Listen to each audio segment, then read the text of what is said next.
Hola chicos, hoy les hablo de un prototipo de vehículo del ejército alemán. Su nombre técnico es difícil de pronunciar para mí, así que fue conocido como el Saltamontes 10. Este tanque fue un vehículo del ejército alemán con una doble función: servir de soporte para una pieza de artillería y transporte de munición. Desarrollado a mediados de la Segunda Guerra Mundial, solo se produjeron 3 prototipos que nunca llegaron a entrar en combate. En 1942, la firma armamentística Krupp comenzó el diseño de un vehículo de artillería autopropulsado con unas características muy peculiares. Se trataba de un tanque que transportaba un cañón de artillería que, además de poder utilizarlo mientras estaba montado en la superestructura, podía separarse del vehículo para depositarlo en un emplazamiento fijo mediante un sistema hidráulico, aunque también se podía hacer de forma manual. Para ello, el vehículo contaba con una grúa de pórtico montada en la superestructura. Estos tanques contaban con el chasis de los carros ligeros alemanes, tomando a su vez de otro vehículo de artillería autopropulsada, el Hammer. La intención de las autoridades alemanas era que este nuevo vehículo sustituyera al tanque de artillería ligero Wespe.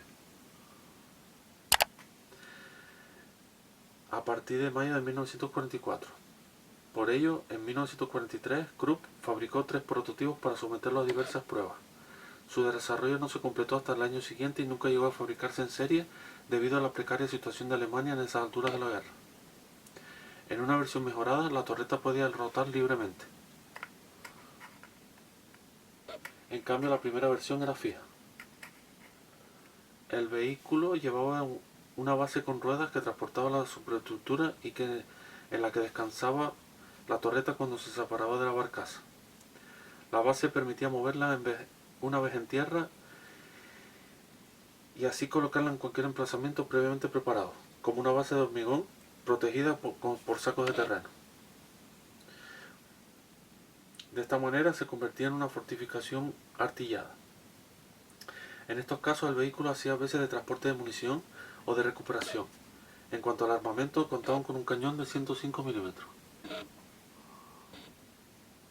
Aunque se planteó la posibilidad de utilizar otro cañón para la versión de producción. El alto mando nazi creía que la producción del Saltamontes interrumpiría la producción de los muy necesitados Panzer. La cantidad de materiales requeridos para construir este tanque era tan grande que a las compañías tales como Krupp se les notificó que debían de cesar la producción.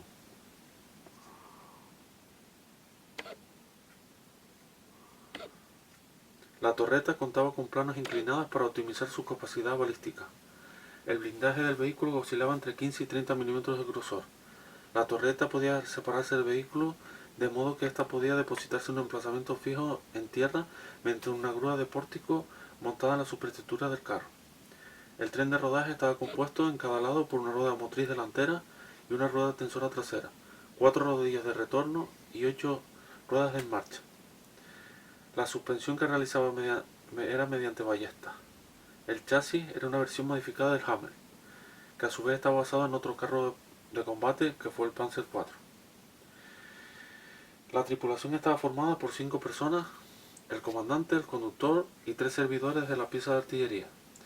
Como vehículo de transporte de munición era capaz de almacenar hasta 687 proyectiles, una cifra que le convertía en un elemento clave para la artillería.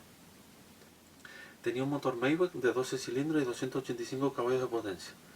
Como prestación tenía una velocidad de 38 km y una autonomía de 225 km, con un peso máximo de 25 toneladas.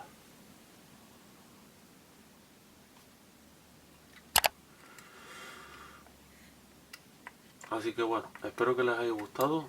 Así que nada, gracias por ver mi vídeo.